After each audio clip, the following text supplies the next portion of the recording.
अस्सलाम वालेकुम दोस्तों, उम्मीद करता हूँ आप सब बिल्कुल खैरियत से होंगे। अर्ली स्टेज में ख़वातीन में बांझपन का या इनफर्टिलिटी का पता करने के लिए, उसकी तशख़ीस या डायग्नोस करने के लिए कौन कौन से टेस्ट करवाए जाते हैं और उसकी अलामात क्या क्या होती हैं और उसकी वजूहात क्या क्या हो सकती हैं। आज की वीडियो में हम इन तमाम पे डिटेल से बात करेंगे। दोस्तों, क्या आपको शादी को 1 या 2 साल हो चुके हैं लेकिन अभी तक औलाद नहीं हो रही?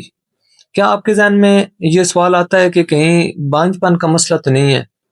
तो आज की वीडियो में हम बात करेंगे कि फीमेल में बांझपन कैसे पहचाना जाता है, इसकी अलामात क्या हैं और वजूहात क्या हैं और इसकी जो डायग्नोज किस तरह किया जा सकता है।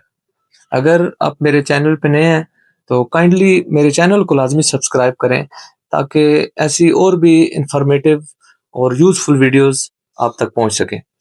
दोस्तों, ख्वातीन में बांझपन एक ऐसा मसला है जिसके बारे में बहुत सी गलतफहमियां पाई जाती हैं।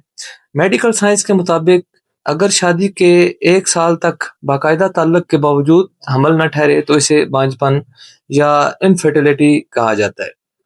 लेकिन आम बात यह है कि बांझपन हमेशा मुस्तकिल नहीं होता और ज़्यादातर केसेस में इसका इलाज मुमकिन होता है।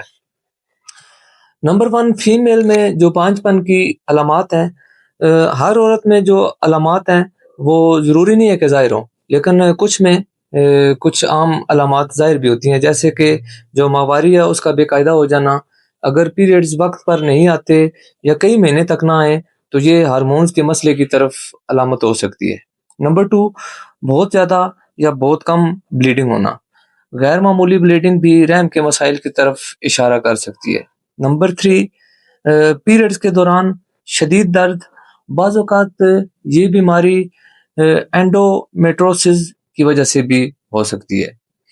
नंबर 4, हार्मोनल अलामात, जैसे कि चेहरे पे बहुत ज़्यादा जो गैर ज़रूरी बाल हैं उनका आ जाना, बहुत ज़्यादा मुहासे, बहुत ज़्यादा कील का चेहरे पे निकलना और वज़न का तेज़ी से बढ़ना।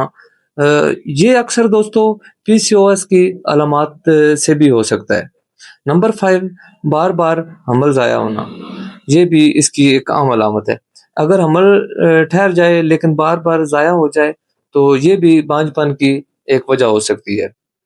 नंबर 2 दोस्तों, फीमेल बांझपन की जो वजूहात हैं, अब सवाल ये है कि आखिर बांझपन होता क्यों है।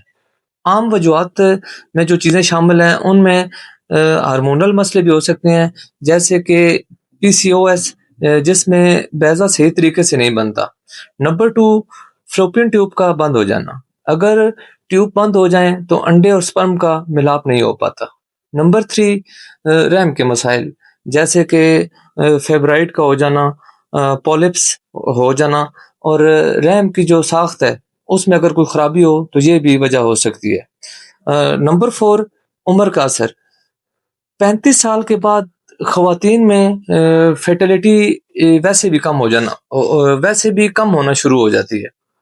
और नंबर 5, इन्फेक्शन या सोजिश, ये भी एक ख़ास और बहुत आम वजह है। नंबर 3 दोस्तों, बांझपन की जो तशख़ीस है वो कैसे की जाती है। अब सबसे जो आम सवाल है कि डॉक्टर कैसे पता लगाएं कि औरत को बांझपन का मसला है या नहीं है। आम तौर पे ये चंद टेस्ट किए जाते हैं। नंबर 1 पे हार्मोन टेस्ट, खून के टेस्ट से मालूम किया जाता है कि हार्मोन्स नॉर्मल है या नहीं है। नंबर 2 पे अल्ट्रासाउंड है। अल्ट्रासाउंड के ज़रिए देखा जाता है कि रहम की हालत कैसी है और बैज़ा बन रहा है या नहीं। नंबर 3, एसएचजी टेस्ट, ये खास टेस्ट होता है जिसमें देखा जाता है कि फ़्लोपियन ट्यूब खुली है या बंद है। नंबर 4, ओवुलेशन टेस्ट, ये टेस्ट बताता है कि औरत के जिस्म में अंडा बन रहा है या नहीं बन रहा। नंबर 5, लेप्रोस्कोपिक, अगर मसला वाज़ह ना हो तो बाज़ औक़ात डॉक्टर लेप्रोस्कोपिक के ज़रिए भी ये चीज़ डायग्नोज कर लेते हैं कि बेसिकली मसला क्या है। नंबर 4, बांझपन का इलाज। खुशखबरी ये है कि आजकल ज़्यादातर केसेस में इलाज मुमकिन है। इलाज में शामिल हो सकता है हार्मोनल इलाज, इन्फेक्शन का इलाज हो सकता है। उसके अलावा दोस्तों ट्यूब खोलने का इलाज भी आजकल मुमकिन है। طرز زندگی میں آپ تبدیلی کریں. بعض کیسز میں IVF یا جدید طریقے بھی استعمال کیے جاتے ہیں. آخر میں ایک بات یاد رکھیں کہ بانجھ پن صرف عورت کا مسئلہ نہیں ہے. تقریباً 40% کیسز میں مردوں کی وجہ سے بھی یہ مسائل ہوتے ہیں. اس لیے اگر حمل نہ ٹھہرے تو دونوں میاں بیوی کو چیک اپ لازمی کروانا چاہیے. اگر آپ کو یہ معلومات فائدہ مند لگیں تو ویڈیو کو ضرور شیئر کریں تاکہ زیادہ سے زیادہ لوگوں کو عام معلومات سے فائدہ ہو سکے. اللہ حافظ.